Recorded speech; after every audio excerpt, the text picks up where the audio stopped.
Well, we're on a great lesson tonight. We're starting out with personal initiative. And this is a great lesson because it's the action-producing portion of this philosophy.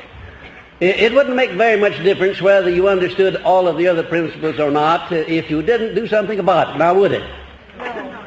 In other words, the value that you're going to get out of this philosophy will not consist of anything that I will say in these lectures, not consist of anything that I put in my notes, nor anything that's in your lessons, or anything that's in any of my textbooks that you'll be reading. That's important, but the important thing is what you will do about all of this. The action you will take to start using this philosophy on your own personal initiative. Now, there are certain things, certain attributes of initiative and leadership, and I want you to start in and grade yourself on them. And there are 31 of them. I'm going to make comment on the ones that I consider of greatest importance. Incidentally, this is a grading of yourself on these qualities will be the first step toward making those qualities your own. I don't believe that I need to make much comment on number one, on a definite major purpose, because obviously if you don't have an objective in life, a major overall purpose, you haven't very much personal initiative. And that's one of the most important steps to take, is to find out what it is you want to do. Maybe if you're not sure what you want to do over a lifetime, let's find out what you're going to do this year, the remainder of this year. Let's set our goal not too high perhaps, but and not too far in the distance. If you're in a business or a profession or a job, your definite major purpose certainly could enable you to step up your income from your services, whatever your services may be. And then at the end of the year, you can review your record and reestablish your definite major purpose and step it up to something bigger, maybe to another one-year plan, or maybe to a 5-year plan. But in other words, that's the starting point of personal initiative, is to find out where you're going and why you're going there, and what you're going to do after you get there, and how much you're going to get out of it financially. You know, the majority of people in this world could be very successful if they would just make up their minds how much success they want and in what terms they want to evaluate success. There are a lot of people in this world who want a good position and plenty of money, but they're not quite sure just what kind of a position or what kind of money, how much money they want, or when they want to get it. Let's do a little thinking on that subject and grade ourselves on number one. Then on number two, an adequate motive to inspire continuous action in pursuit of the object of one's definite major purpose. Now, study yourself carefully and see if you have an adequate motive or motives. It will be very much better if you have more than one motive for wanting to attain the object of your major purpose, whatever that happens to be, or your immediate purpose. You know, ladies and gentlemen, nobody ever does anything without a motive. Well, no, let me restate that. That's not correct. No one outside of the insane asylum or a person who is off balance may do a lot of things without any motive whatsoever, but normal people move only on motive. And the stronger the motive is, the more active they become and the more apt they are to act upon their own personal initiative. You know, you don't have to have an awful lot of brains in this world. You don't have to be very brilliant. You don't have to have such a wonderful education in order to be an outstanding success if you will only take what little you have, whether it's little or much, and start using it, putting it into operation, doing something about it and with it. And of course, that calls for initiative. And number three, a mastermind alliance, that is to say friendly cooperation at least, through which to acquire the necessary power for noteworthy achievement. Take the initiative now and find out just how many friends you have that you can call on if you were in need of something in the way of cooperation. Make a list of them. In your notes, make a list of the people that you really and truly could turn to if you needed some favor, if you needed an endorsement, if you needed an introduction, maybe if you needed to make a loan of money. And incidentally, unless you have all the money lying around that you need, the time might come when you need to make a loan. Wouldn't it be very nice to know someone that you could turn to in the case of need and get the money you need? Of course, you can always go to a bank. All you have to do is to give 4-for-1 security, government bonds, and you can get all the money you want.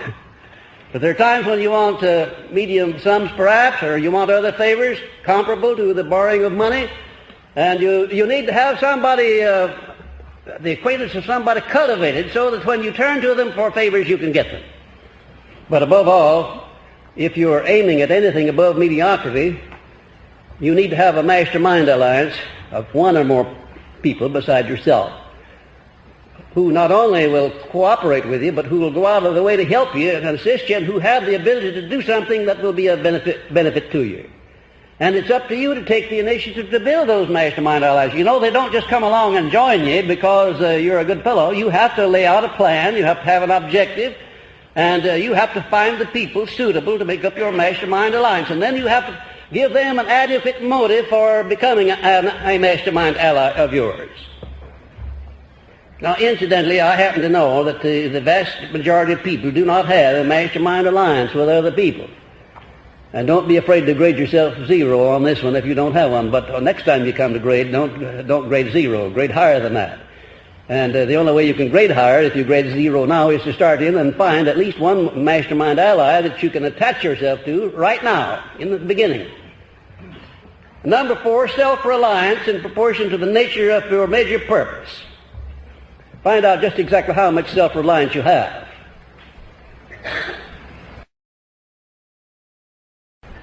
Incidentally, when you come to check yourself on self-reliance, you may need some help from other people. You may need some help from your wife, or your husband, or your closest friend, or somebody who knows you real well. You may think you have self-reliance, but do you know how you can tell about how much self-reliance you have? Would you be interested in knowing how you can check that very accurately? Yeah. All right, go back up there to number 1 and carefully evaluate your definite major purpose and see just how big that is. Or if you have a definite major purpose. And if you don't have one, or if it's not outstanding and above anything that you've attained up to the present, then you don't have very much self-reliance, and you should grade very low on that. If you have the proper amount of self-reliance, you step your definite major purpose up way beyond anything you have ever achieved before, and you'll become determined to attain it. Number 5, self-discipline sufficient to ensure mastery of the head and the heart and to sustain one's motives until they are realized. Where and when do you need self-discipline most, do you think? When you're on the way up and when everything's rosy and going well and you're succeeding? Is that when you need it? I thought you'd call me on that one. That's right. You need self-discipline when the going is hard, when the outlook is not favorable. What kind of self-discipline do you need at that point? Why, you need discipline over your mind to the extent that you know where you're going, you know that you have a right to go there, and you know that you're determined to go there regardless of how hard the going may be or how much opposition you may meet with. And you'll need at least enough self-discipline to sustain you through the period when the going is hard, instead of quitting or complaining. And number 6, persistence based on the will to win. Do you know how many times the average person has to fail before he quits or decides he wants to do something else? Once. Don't you think you're generous? Once. Did you ever hear of the fellow who fails before he starts because he knows that there's no use of starting because he knows he can't do a thing? Did you ever hear of him? Well, that cuts it down below 1. You see? And would you be interested in knowing that the vast majority of people fail before they start? They actually never make a start. They think of things that they might do, but they never do anything about it. And did you know also that a vast majority of the people, even though they do start, at the first opposition they quit or allow themselves to be diverted over to something else? I wonder, it just occurs to me to ask a question. I wonder if you who have been here close to me and where we've taken our hair down and talking frankly, I wonder if you know what my outstanding asset it happens to be. Never give up. Will to win. Will to win. Well, yeah, you're getting hot. I have persistence and the will to win, and also the self-discipline with which to stick to a thing all the harder when the going is the hardest. Now, that is my outstanding quality. It always has been, it always will be. And I want to tell you, without those traits, I never would have completed this philosophy. I never would have been able to have it introduced as widely as it has been, and I wouldn't be standing here talking to you tonight. And what about that trait? Is that something you're born with, or is it something that you can acquire? Well, if you couldn't acquire it, there'd be no use of talking about this lesson, would there? Certainly you can acquire it. And it's not very difficult at that. What is it that causes a person to be persistent, by the way? Motive. Yes, motive. Burning desire. Do you know what a burning desire is? Yes. Burning desire, or back of a motive, is what makes people persistent, isn't it? A burning desire back of a motive.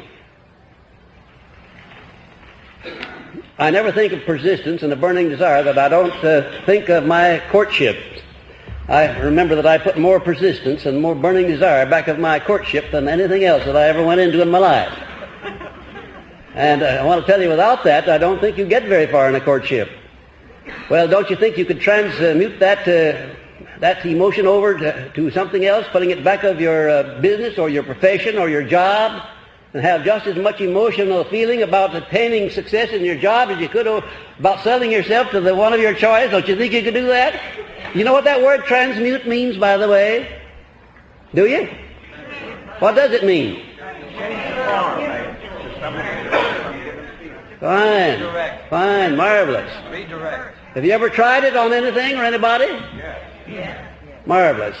Marvelous. If you haven't tried it, start trying it. The next time you feel moody or discouraged, try to change that over into an emotion of courage and faith. You see what a marvelous thing happens to you. You change the whole chemistry of your whole brain and your whole body, and you'll be much more effective. And number 7 is a well-developed faculty of the imagination, controlled and directed. Do you think those last words there are important? Yes. Yes, an imagination not controlled and directed might be very dangerous.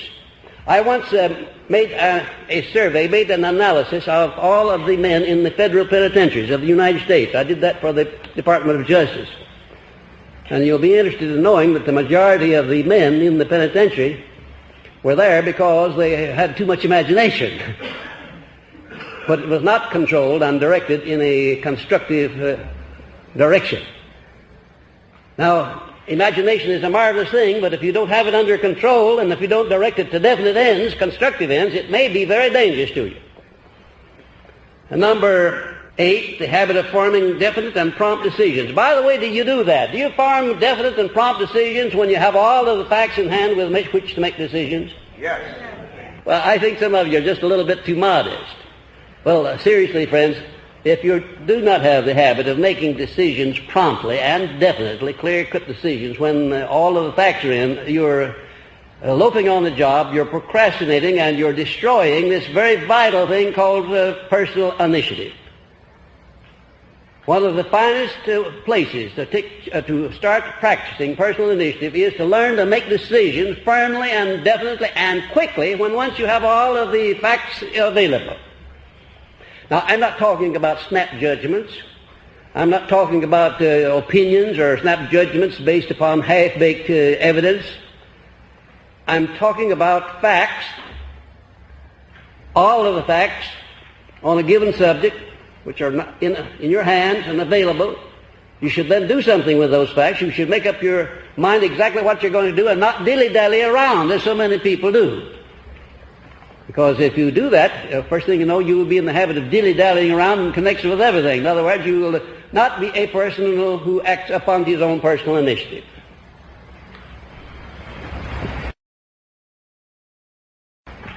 And number 9. The habit of basing opinions on facts instead of relying on guesswork. How many of you do that? How many of you rely upon facts instead of guesswork? Well, pretty truthful bunch, I think. I wonder if you do. I wonder if you recognize how many times you're acting on guesswork in comparison with the number of times that you're acting upon facts in forming your opinions. I wonder if you recognize the importance of making it your business to get at facts before you form an opinion about anything. Did you know that you have no right to an opinion about anything at any time, anywhere, unless it's based upon facts or what you believe to be facts? Did you know that? And why is that true? Would you tell me why you don't have a right to do that? Because you don't want to get into trouble. You don't want to fail. That's why. Of course, you can go ahead and have opinions, and we all do, a flock of them. You can even give them to somebody else without them asking for them, and we do that right along. But before you really and truly can safely express an opinion or have one, you must do a certain amount of research and base your opinion upon facts or what you believe to be facts. Now we'll come down to this enthusiasm one, number 10. The capacity to generate enthusiasm at will and control. Do you know how to generate enthusiasm at will? Act. Do it. Feel it. Be sincere. Conviction. Fine. What's back of all this? What happens before you start doing anything in connection with enthusiasm? Yes, you have to feel it, don't you? You have to feel the emotion you have to be quickened, and your mind has to be alerted with some definite objective or purpose or motive. And then you do something about that motive. You do it with words, with the expression of your face, or by some other form of action. That word action is inseparable from the word enthusiasm. You can't separate the two. Now, there are two kinds of enthusiasm. There's passive enthusiasm which you feel, but you give no expression of it whatsoever.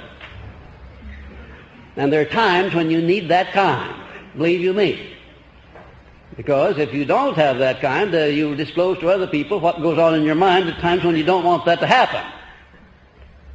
You take a great leader, a great executive, and while he may have a tremendous amount of enthusiasm, he'll display that enthusiasm only to whomsoever he pleases and under whatsoever circumstances he pleases. He will not just turn it on and go off and leave it. That's the way you and I do it. Or do we? That's the way the majority of people do. When they have enthusiasm, they just turn it on and blubber over in it, and they accomplish nothing. Controlled enthusiasm turned on at the right time and then turned off at the right time is an important thing, and your initiative is the only thing that can control that. You know, if you took that one subject alone, the question of how to turn on and off enthusiasm, and got the art down fine, you could become a marvelous salesman of anything you might want to sell. Did you know that? Yeah. You really could. Did you ever hear of anybody selling anything that didn't feel enthusiasm over what he's trying to sell? Did you? Did you ever sell anything that you didn't have that feeling of enthusiasm over what you were trying to do for the other fellow? You may have thought you did, but you didn't. If you didn't have that feeling of enthusiasm on your own initiative, then you didn't make a sale. Somebody may have bought something from you because he needed it and had to have it, but you had very little to do with it unless you had that feeling that you imparted to him. And how do you impart the feeling of enthusiasm to another person? How do you do that when you're selling, for instance? By being sure and smiling, Fine. Must be sold on it yourself. That's a very good way of putting it. In other words, it starts inside of your own emotional makeup. You must feel that way. And if you open your mouth to speak, you must speak with enthusiasm. You must put some enthusiasm into the expression of your face. Put on a smile, a good broad one. Because nobody speaks with enthusiasm with a frown on his face. The two just don't go together, do they? No, they don't. So there are a lot of things that you must learn about this business of expressing enthusiasm if you're going to make the most of it, and all of them involve your personal initiative. You've got to do it. Nobody can do it for you. I can't tell you how to be enthusiastic. I can tell you what are the component parts of enthusiasm and how to express it, but after all, the job of actually expressing it is up to you. Let's pass on down to number 12, tolerance. Do you know what tolerance is? What is it? Open mind on what? How many of you are open-minded on everything? Come on. You really think you are?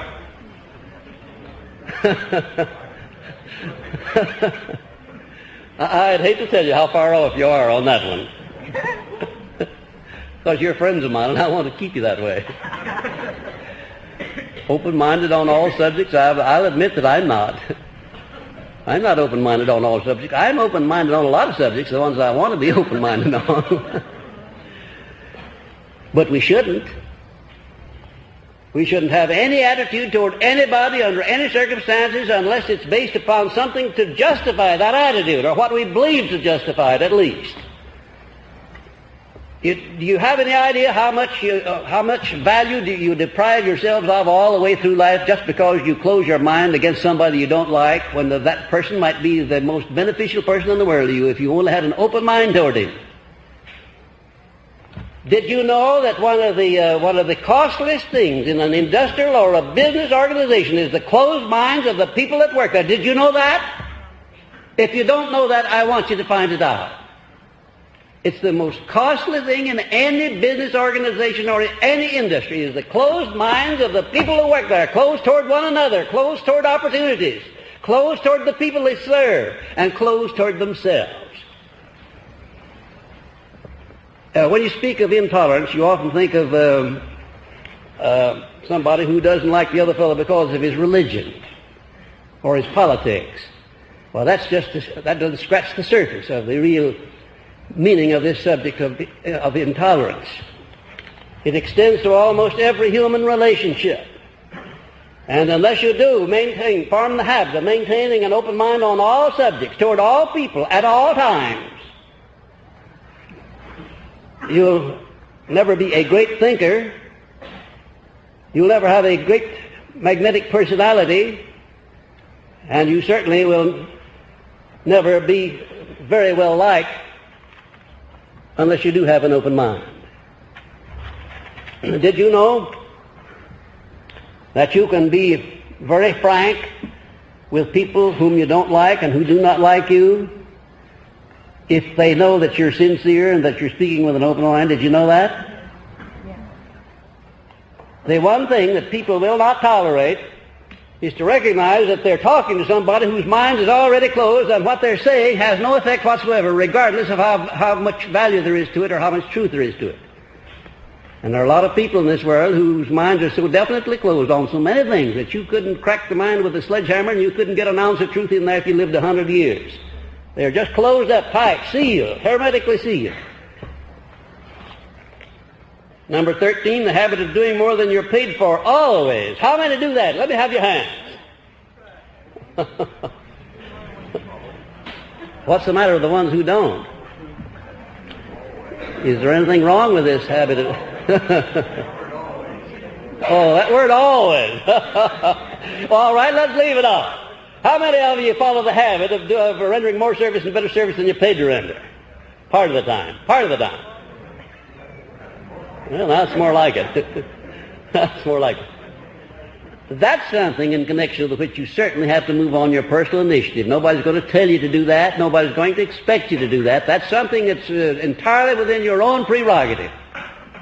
But incidentally, it's probably one of the most important and one of the most profitable sources through which you can exercise your own personal initiative. If I had to pick out the time and the place and the circumstance under which you could make use of your personal initiative most beneficially, undoubtedly, it would be in connection with your following the habit of rendering more service and better service than you're paid to render, because you don't have to ask anybody for the privilege of doing that. And also, if you do follow that habit, not just do it once in a while, that's not so very effective, but follow the habit.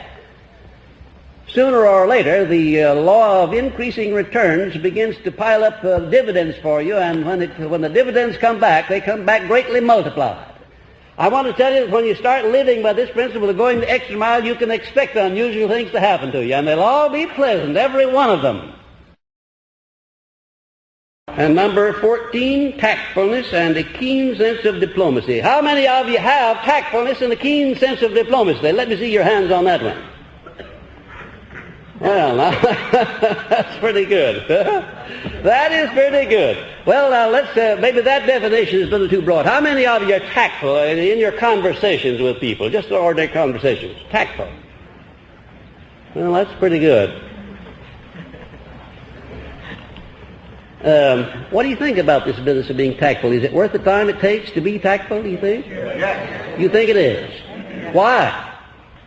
Never heard anything. Not infringing on somebody else's cooperation of others. That's right. Now you're getting at it. You get the cooperation of others more easily if you're tactful. You come in and tell me that I've got to do something, and I say, well, maybe now just a minute. Just a minute. Maybe I do have to do something, but if you put it to me that way, I'm going to set up some resistance right away. But if you come in and say to me, I would very greatly appreciate it if you would do something, but you knew in the first place that you had a right to demand on me, but you didn't put it that way. One of the most impressive things that I learned from Andrew Carnegie at the very beginning of my association with him was that he never commanded anybody to do anything. Never. No matter who the man was that he requested to do something, he never commanded. He always asked him if he would do a certain thing. Would you please do a certain thing, or will you do the other thing? And it's surprising the amount of loyalty that Mr. Carnegie had from his men. They'd go out of their way for him any time of the day or night because of his tactfulness in dealing with them. And when it was necessary for him to discipline one of them, he usually invited him out to the house, gave him a nice state dinner, a real 5 or 6 course dinner, really put on the dog. And then after dinner, the showdown came when they went over to the library. And he'd start asking questions. One of his chief secretaries was scheduled to become a member of his mastermind group. And this boy found out that he was scheduled for promotion, and it went to his head, and he commenced to run around with a bunch of highbinders in Pittsburgh, people who throw cocktail parties and such. And just in a little while, he was taking too much liquor, staying out too late, and his eyes were hanging out on his cheeks when he'd come in of a morning, and Mr. Carnegie let this go on for about 3 months. And he got invited out one evening to dinner. And after dinner was over, they went into the library. Mr. Carnegie said, now, I'm sitting over there in your chair, and you're sitting over here in my chair. I want to know what you would do if you were in my place. And you had a man scheduled for an important promotion, and all of a sudden it seemed to have gone to his head, started running around with fast company, staying out late at night, drinking too much liquor, paying too much attention to everything except his job. What in the world would you do in a case of that kind? I'm anxious to know. This young man said, Mr. Carnegie, I know you're going to fire me, so you might as well start in and get it over with. Mr. Carnegie said, oh no. If I'd wanted to fire you, I wouldn't have given you a nice dinner, and I wouldn't have brought you out to my house so I could have done that down at the office. No, I'm not going to fire you. I'm just going to have you ask yourself a question and see whether or not you're not about in a position to fire yourself. Maybe you are. Maybe you're closer to it than you realize. That man right about faced and did become one of Mr. Carnegie's mastermind group and did become a millionaire later on. It absolutely saved him from himself. Mr. Carnegie's tactfulness was out of this world. He knew how to handle men. He knew how to get them to examine themselves. It doesn't do much good for me to examine you, but it might do a lot of good if you examined yourself in connection with your faults and in connection with your virtues. Self-analysis is one of the most important forms of personal initiative that you can possibly engage in. Self-analysis. I never let a day go by that I don't examine myself to see where I have fallen down, to where I'm weak, where I can make improvements, what I could do to render more service and better service. Lord, I examine myself every day. And believe you me, this has been going on for a great number of years.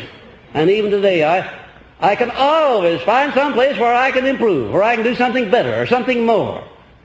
It's a very healthy form of personal initiative, I'll assure you, and it's very interesting, too, because you finally get down to where you'll be honest with yourself. Do you have any idea how many people there are who are dishonest with themselves? It's the worst form of dishonesty that I know anything about at all. Creating alibis in your own mind to support your acts and your deeds and your thoughts, instead of examining yourself and finding out where you're weak and then bridging those weaknesses or getting somebody in your mastermind alliance to bridge them for you. Now that's personal initiative too, And it's the kind of personal initiative that most people won't engage in because it involves self-analysis and self-criticism. But which would you rather have? Would you rather have an outsider criticize you and point out your faults, or would you rather criticize yourself and find them? Yourself. Why? Well, you can be kind of confidential about it. You don't have to publicize these weaknesses that you find out, and you can get them corrected before anybody else finds out about them if you do a good job. But if you wait until somebody else has to call them to your attention, then they become public property, don't they? And they may embarrass you. They may hurt your pride. They may even cause you to build up an inferiority complex if you wait for the other fellow to have to point out your weaknesses to you. That's personal initiative too, finding out what your weak spots are, what it is that causes you to be disliked by other people, why it is you're not getting ahead as well as some of the other people, and where you know you've got just as much brains or even more than they have.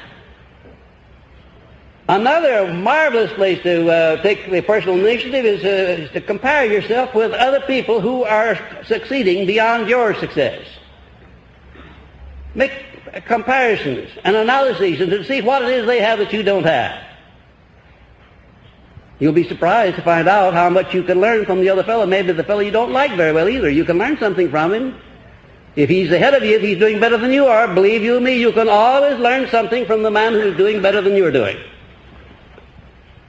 Sometimes you can learn something from the fellow who's not doing as well as you're doing too. It works both ways. You may find out why he's not doing as well. Number 15, the habit of listening much and talking only when necessary. I wonder how many of you listen more than you talk. Would you give me your hands? And I've never yet heard of anybody learning anything while he's talking. Except that maybe he might learn to not talk so much.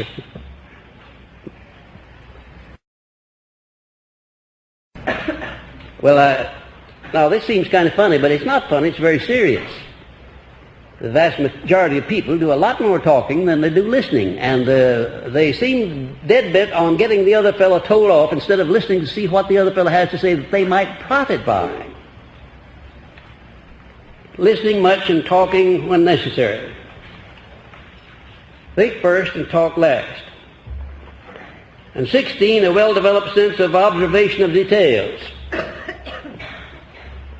How many of you feel that you have a keen sense of observation of details? How many of you feel that you could walk down State Street here or any of these streets in front of Marshall Fields, just casually walk by, and then after you got at the end of the block, give a very accurate description of everything you saw in the window? Think you could do that? I once belonged to a class in Philadelphia directed by a man who was teaching us the importance of observation of small details, because he said it was the little details that made up the successes and the failures of life, not the big ones at all, the little ones. The ones we usually pass aside as not being important or that we don't even observe. And as a part of our training, he took us out of the hall and took us down the street 1 block, crossed over the street, came up 1 block, and back into the hall. And in doing so, we passed about 10 stores, one of which was a hardware store. And in that hardware store window, I would say there was easily 500 articles. And he asked each one of us to take a pad of paper and a pencil along. Now, mind you, giving us a crutch for our memory. And to put down the things that we saw as we passed along that we thought were important. And guess how many was the greatest number of things that any of us put down going 2 blocks, 1 block down this way, across and up the other side, and covering at least 20 stores. Guess how many was the greatest number of things that any of us saw?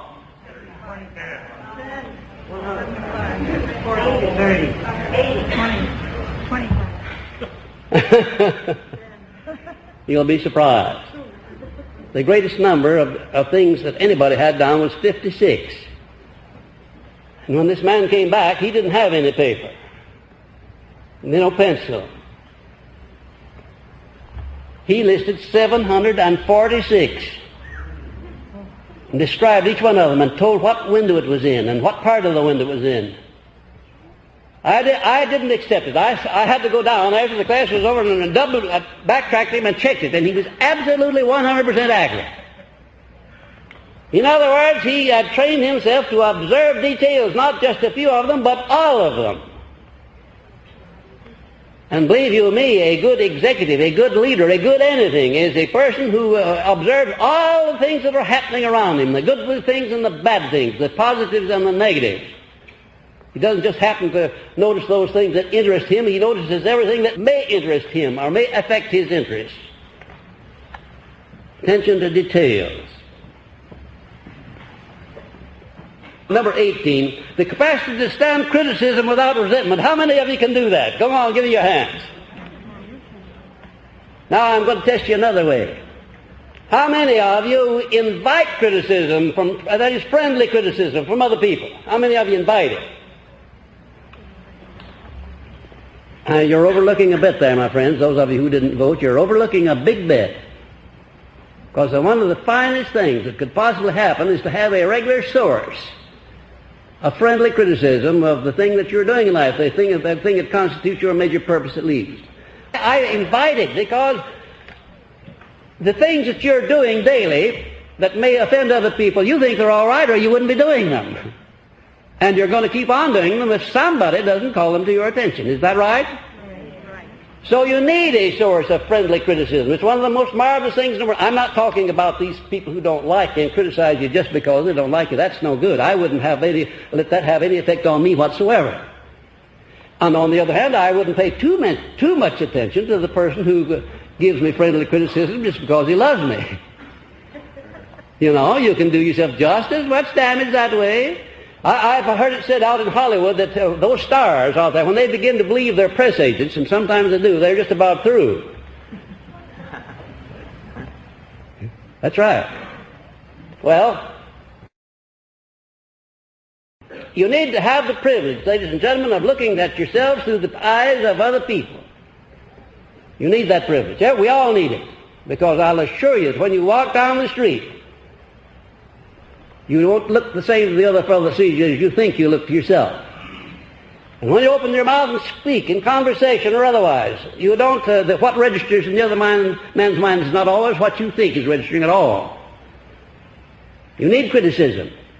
You need analysis. You need people to point out to you changes that you ought to make, because we all have to make changes as we go along. If we didn't, we wouldn't grow.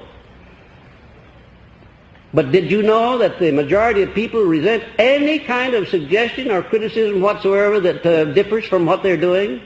Anything at all that would change their way of doing things, they resent it. And consequently, they do themselves great damage by resenting. Friendly criticism. Someone has said that there's no such thing as constructive criticism. I can't buy that. I think there is such a thing as constructive criticism. I think it's wonderful. I think it's absolutely wonderful. Just remember that no matter what you're doing, who you are, how well you do it, you'll never get 100% approval from the crowd. Don't expect it. And don't be disturbed too much if you don't get it. Loyalty, number 20, loyalty to all to whom loyalty is due. Loyalty comes at the top of the list in my book of rules of qualifications of people that I want to be associated with. If you don't have loyalty to the people that have a right to your loyalty, you don't have anything. No matter how brilliant you are, how sharp or smart, how well educated, the smarter you are, the more dangerous you may be if you don't have loyalty. If you can't be loyal to the people that have a right to your loyalty. How many of you are loyal to the people that you're supposed to be?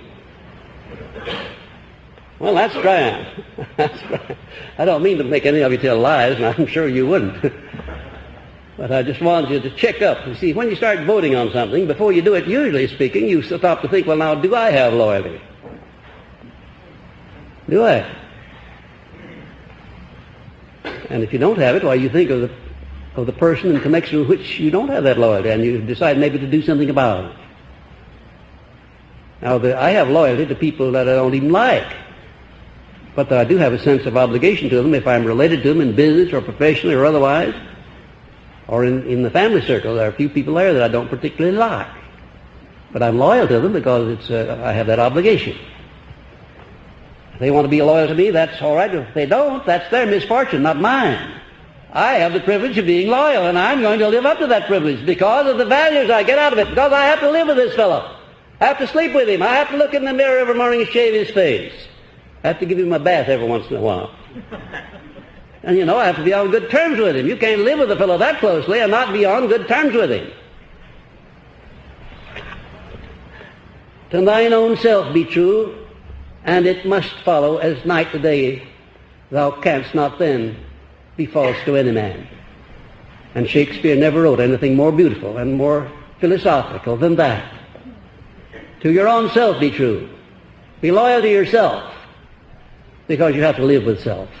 And if you're loyal to yourself, the chances are you'll be loyal to your friends and your business associates. And number 23, the necessary attractiveness of personality to induce cooperation. How about this business of an attractive personality? Is it something you're born with, or is it something that you must do about on your own initiative? You can acquire it. There's only one trait, only one of the 25 factors that go to make up an attractive personality that you're born with, or not born with, as the case may be. Only one. Personal magnetism. And you can even do something about that. And certainly all of these other 24 factors, you can do something about every one of them, because they're every one subject to cultivation through what? Personal initiative, of course. You've got to do it yourself. First of all, you've got to know how you stand on each of these points. You've got to know how you stand, and you can't always take your own word for it. You've got to get your wife or your husband or somebody else to tell you. Sometimes you have an enemy, and he'll tell you where you fall down. Did you know that enemies were good things to have once in a while? Why? Of course. Believe you me, they don't pull punches. And if you'll examine what your enemies or those who do not like you say about you, the chances are that you might learn something of value. If nothing else, you'll learn at least to see to it that you don't let them tell the truth about you. Whatever they say is not correct, because you're going to be so straight in the road that whatever they say about you derogatory is not going to be true. That's an advantage, isn't it? So don't be afraid of enemies. Don't be afraid of people who don't like you, because they may say things that put you on the track of discovery of something that you need to know about yourself.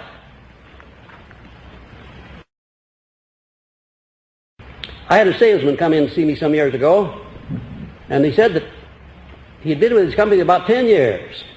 And he had made a wonderful record, had several promotions, and was up in the big money, and all of a sudden, 6 months previously, his sales began to go down. Customers that he used to call on, that used to give him the business, would frown on him. And I noticed when he came in that he had one of these big Texas 10-gallon hats on. I said, by the way, how long have you had that hat? Well, he said, I got it about 6 months ago down in Texas. Well, I said, listen, fellow, are you selling in Texas? He said, no, I don't make Texas very often. I said, oh, listen, you wear that hat only when you go down in Texas, because they don't like that hat. It doesn't look good on you. Well, he said, would that make any difference? I said, you'd be surprised what a difference it'll make, your personal appearance. Some people just don't like the way you look, and they won't do business with you. Yes, you can do something about your personality. You can find out the traits that you have that irritate other people, and you can correct those traits. But you have to do it yourself. You have to make the discovery yourself, or you have to get somebody who's frank enough to do it for you.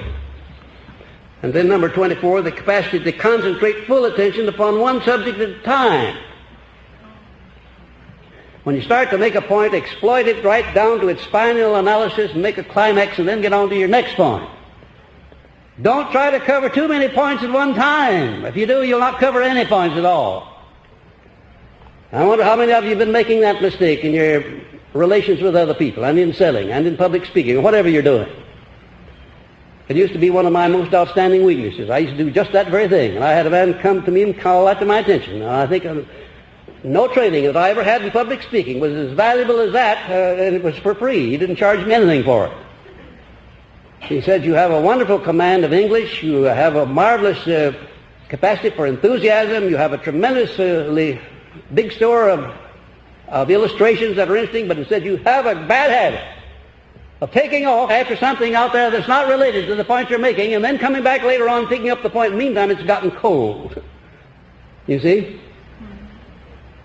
Well, grade yourself on that capacity to concentrate full attention upon one subject at a time. Whether you're speaking or whether you're thinking or whether you're writing or teaching, whatever you do, let's concentrate on one thing at a time.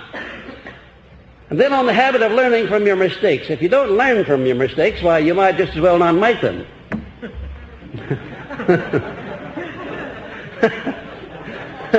That isn't a truism. Tell me what is.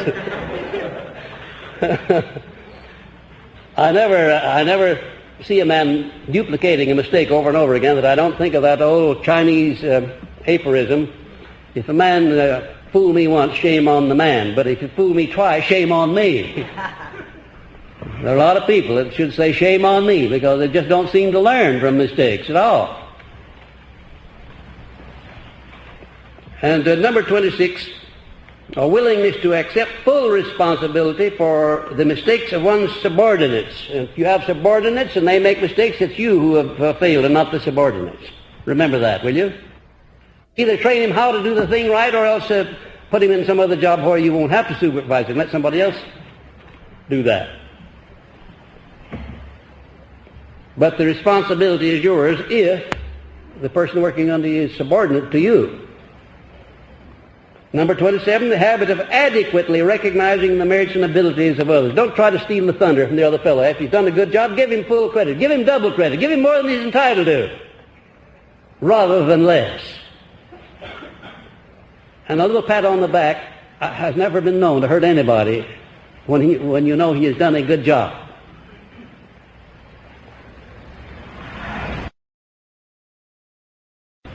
The most successful people like recognition, and sometimes people work harder for recognition than they will for anything else. Some people are incorruptible, no matter how, you can't over-flatter them because they know what their capacity is. If you go beyond that, they begin to be suspicious of you. Most people, however, I believe are corruptible when it comes to this business of flattery. You can over-flatter them and they kind of believe it. And that's bad for them and for you too. There was a book written that was widely distributed all over this country, and the central theme in that book was, if you want to get along in the world, flatter people. Well, flattery is as old as the world. It's one of the most deadly and one of the oldest weapons, and one of the most dangerous. Now, I like approbation. I like those 5 people that happen to know me and complimented me. I enjoyed it. But if they'd have gone, if one of them had followed me out and said, well, Mr. Hill, I appreciate all that you've done for me and all that sort of thing, but by the way, would you mind if I came around the house tonight? I'd like to talk to you about a business proposition. You see, right away I'd have said, well, now he's flattered me in order that he may get some of my time and he may get some benefits from me. So too much flattery, too much commendation is not so good either. Well, anyhow, a positive mental attitude at all times, 29, but I wanted to call your attention to number 28, the habit of applying the golden rule principle in all human relationships. I'm not going to ask you to vote on that one. I'm only going to call your attention to the fact that one of the finest things you can do for yourself is to put yourself in the other fellow's position when you go to make any decision or engage in any transaction involving the other fellow. Just put yourself in the other fellow's position before you make a final decision. And if you do that, the chances are that you'll always do the fair thing by the other man. Number 30, the habit of assuming full responsibility for any task that you've undertaken. Not coming back with an alibi. Did you know the one thing at which the majority of people are the most adept in doing? Alibis. My, oh my, oh my. Alibis. Creating a reason why they didn't succeed or didn't get the job done or didn't do the thing. If the majority of people who create alibis would put half as much time into doing the thing right or trying to do it right that they put into explaining why they didn't do it, they'd get a lot farther in life and be much better off. And generally speaking, the man who is the most clever at creating an alibi is the most inefficient man in the whole works. They make a profession of spinning alibis. They think them up in advance so that if they are called on the carpet or get caught over the barrel, they have an answer. There's only one thing that counts, and that's success. Results are what count. Results. I once wrote an epigram covering this subject that I thought was very effective. Success requires no explanations failure permits no alibis. In other words, if it's a success, you don't need any explanations. And if it's a failure, all the alibis and explanations in the world won't do any good. It's still a failure, isn't it? Yes. And number 31, the habit of keeping the mind occupied with that which one desires and not with that which one does not want. You know, the vast majority of instances in which people engage in personal initiative is in connection with the things they don't want. Had you ever thought of that? Now there is one place where most people don't have to be taught to take the personal initiative. They really work at it. Work at thinking about all the things they don't want, and that's precisely what they get out of life. The things that they think about. Things that they attune their minds to. Now, there's a place where that word transmute can come into play.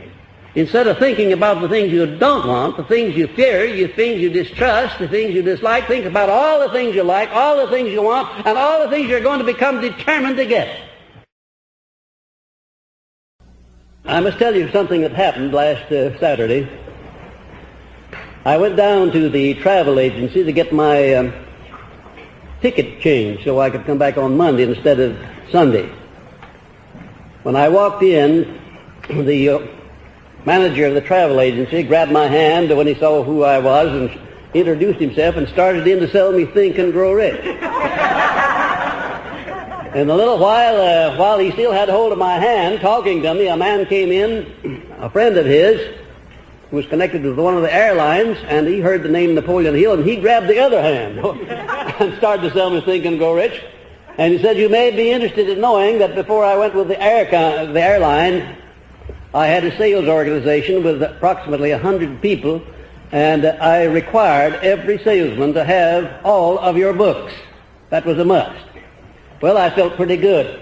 As I started out, there were two very nice-looking young ladies standing on the sidewalk giving out election literature.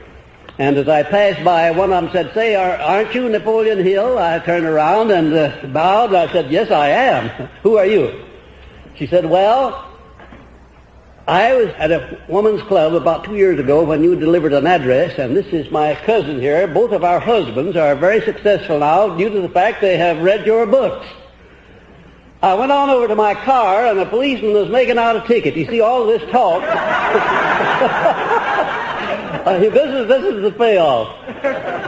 I put a penny in there thinking that would 12 minutes would be all I would be in there, but all of this nice conversation I was getting, I stopped to bathe my vanity in it, and when I got there, this policeman was making out the ticket. He had it about halfway made out. And I walked up to, of course he didn't know who the car was. I walked up to him, I said, now you wouldn't do that to Napoleon Hill, would you? He said, who? I said, Napoleon Hill. He said, no, I wouldn't do that to Napoleon Hill, but I certainly would do it to you.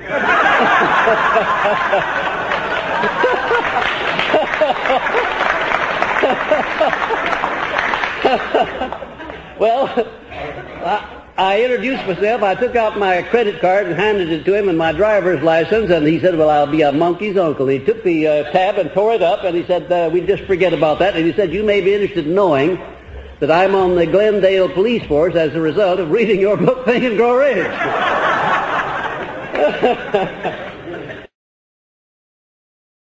Well, the subject now is a positive mental attitude.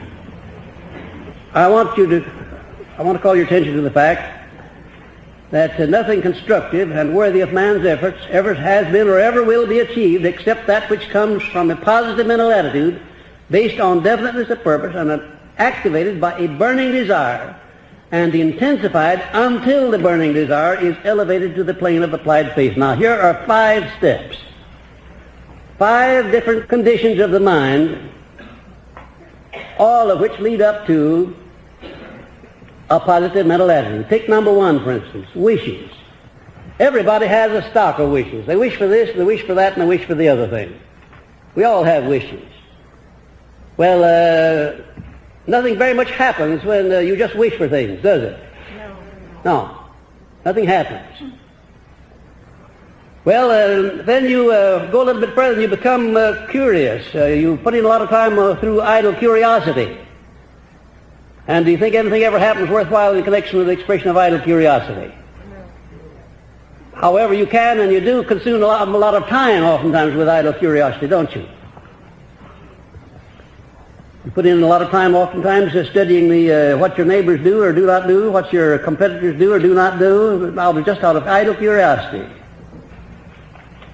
Well, that's not it, leading to a positive mental attitude. Then a step above that, you have hopes. Your wishes now have taken on a more concrete form. They become hopes. Hopes of achievement, hopes of attainment, hope of accomplishment, hopes of accumulation of things that you want. Well, just a hope by itself is not very effective, is it? Because we all have a block of hopes, but not all of us who have hopes have success. We just hope for success. It is, however, better than wishing for it, isn't it? Well, what is the difference between a hope and a wish? Well, a hope is Yes, that's right. A hope is it's beginning to take on the nature of faith, isn't it? That's the idea. You're transmuting a wish into that very desirable state of mind known as faith. Then you come on, you step up your mental attitude to where your hopes are transmuted into something else, known as a burning desire. Now, is there any difference between a burning desire and an ordinary desire? yes. That's right. A burning desire is an intensified desire based upon hope, based upon definiteness of purpose. How does one go about developing a burning desire for anything?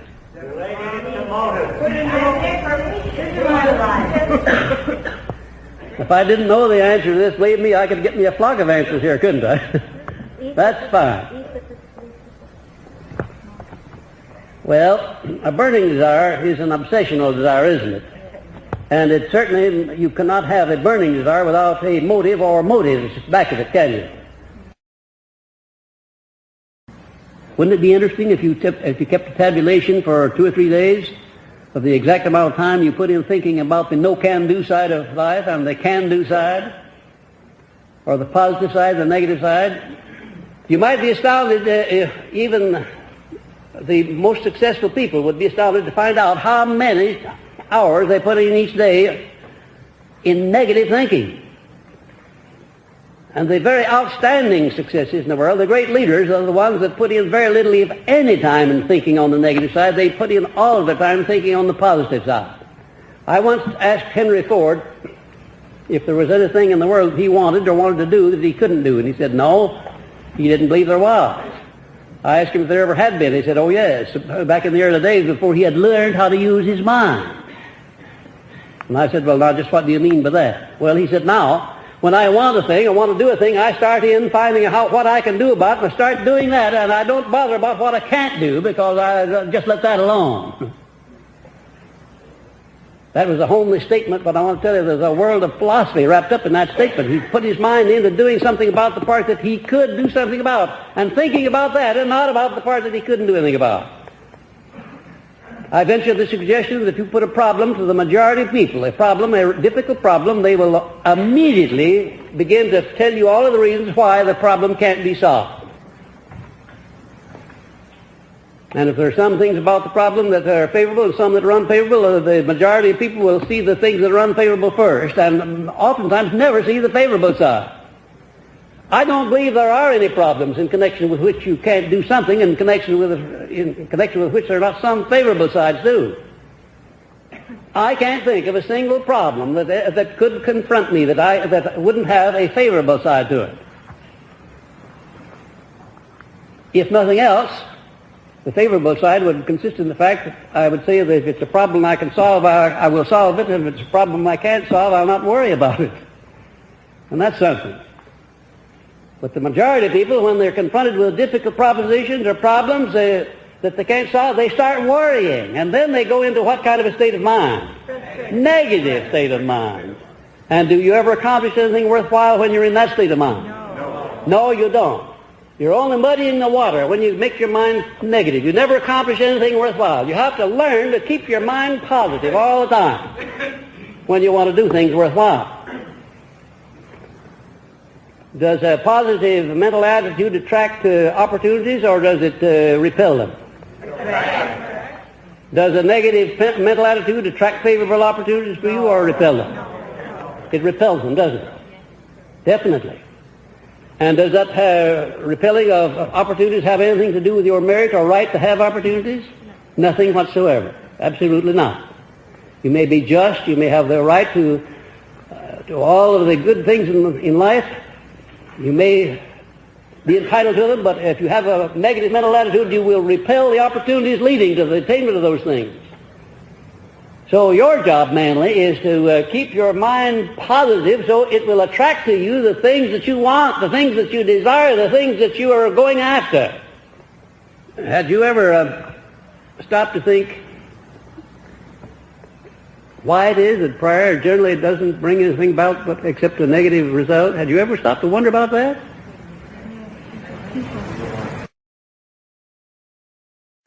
You know, I believe that's the biggest stumbling block of most people in all religions, is they don't understand why prayer sometimes brings the negative results, or it generally brings negative results. You couldn't expect anything else, because there's a law that governs that. And the law is that your mind attracts to you the counterpart of the things of the mind, of the things that the mind is feeding upon. There's no exception to that rule. It's a natural law. There's no exceptions for anybody. So if you want to attract through prayer or otherwise the things that you desire, you have to make your mind positive. You not only have to believe, but you have to put action back of that belief and transmute it into faith, applied faith. And you can't have applied faith in a negative state of mind. The two just don't go together.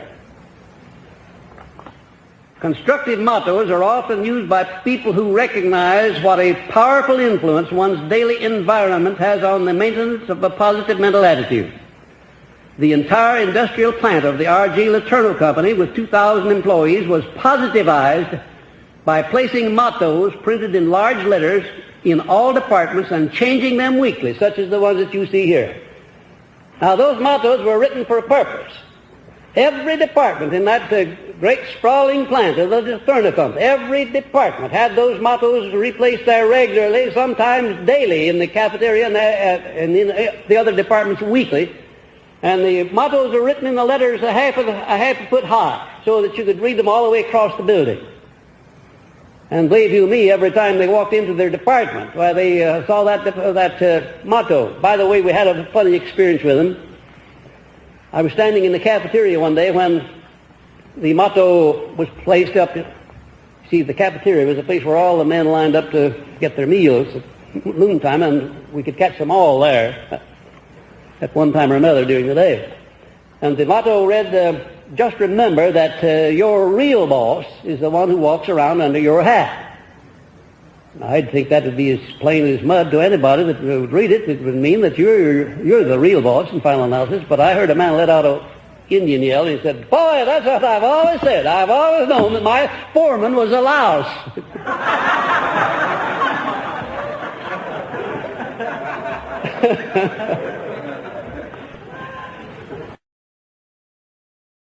Now, up at the top of the page there is a method by which one may transmute failure into success, poverty into riches, sorrow into joy, fear into faith.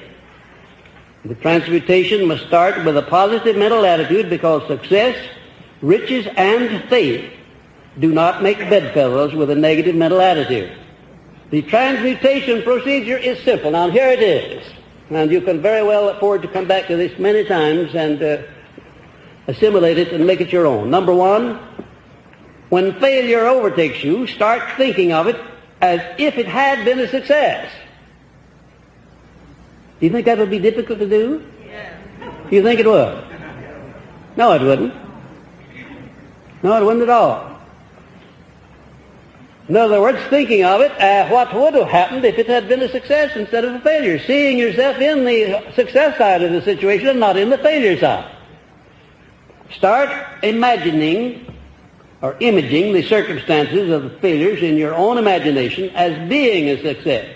Start also looking for the seed of an equivalent benefit which comes with every failure. And there is where you will be able to transmute the failure into success. Because every adversity, every failure, and every defeat has the seed of an equivalent benefit. And if you go to searching for that seed, you'll not take a negative mental attitude toward the circumstance. You'll take a positive mental attitude, because you're sure to find that seed. You may not find it the first time you look for it, but eventually you will find it if you keep on. That's step number one.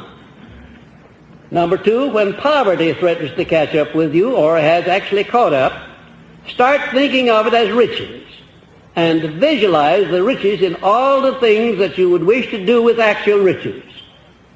Also start looking for the seed of an equivalent benefit of poverty. I remember when I was a little boy, sitting on the bank of the river down in Wise County, where I was born, just after my mother had died, before my stepmother came along. I was hungry. I didn't have enough food. I was sitting there on the bank of the river, wondering if I couldn't catch some fish and maybe fry some fish and have something to eat. And as I sat there, I don't know what caused me to do this, but I shut my eyes and looked into the future, and I saw myself going away, becoming famous, wealthy, and coming back to that very spot, charging up the river on a horse, a mechanical horse that was run by steam. I could see the steam pouring out of his nostrils. I could hear his horseshoes clicking on the rocks. It was so vivid to me. In other words, I built myself into a state of ecstasy there in that hour of poverty and need and want and hunger. Years passed, and the time came when I drove my Rolls Royce into that very spot, the car that I paid $22,500 for. I drove my Rolls Royce into that very spot. And I went back and imaged again that childhood scene where I had been there in poverty and in want and in hunger. And I said, well, I don't know whether my imaging this back in the early days had anything to do with it or not. Maybe it did. Maybe I kept alive that hope and eventually translated that hope into faith, and eventually that faith brought me not only a steam horse, but something of much more valuable and much more costly than a steam horse. Looking forward and imaging the things that you want to do, transmuting unfavorable circumstances and adversities into something that's pleasant. By that I mean switching your mind away from thinking about the unpleasant things over to something that's pleasant. And then again, number three, when fear overtakes you, just remember that fear is only faith in reverse gear. And start thinking in terms of faith by seeing yourself translating faith into whatever circumstance or things you desire. I don't suppose anybody ever escapes experiencing the 7 basic fears at one time or another. And most people experience them all the way through life.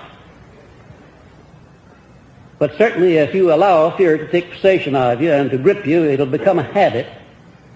And it certainly will attract to you all of the things that you don't want.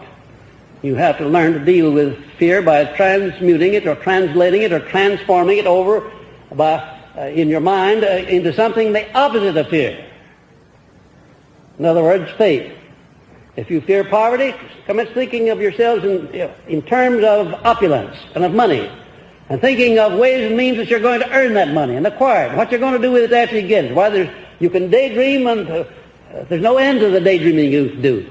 And it's far better to daydream about the money you're going to have than it is to fear the poverty that you know you already have. I'll assure you, this is no virtue and no benefit in sitting down and bemoaning the fact that you are poverty-stricken or that you need money and you don't know how to get it. I honestly believe that there isn't anything in this world that I need that money can buy or that anything else can buy that I can't get if I want it. I don't think in terms of what I can't get. I think in terms of what I can get. And I've been doing that for a long time, and it's a wonderful thing with which to condition your mind to be positive. So that when the circumstances arise where you need a positive mental action, you're in the habit of reacting in a positive way at all times rather than in a negative way. You don't get a positive mental attitude just by wishing for it. You get it by weaving a cord of the rope at a time, day by day, little at a time. You don't just get it overnight.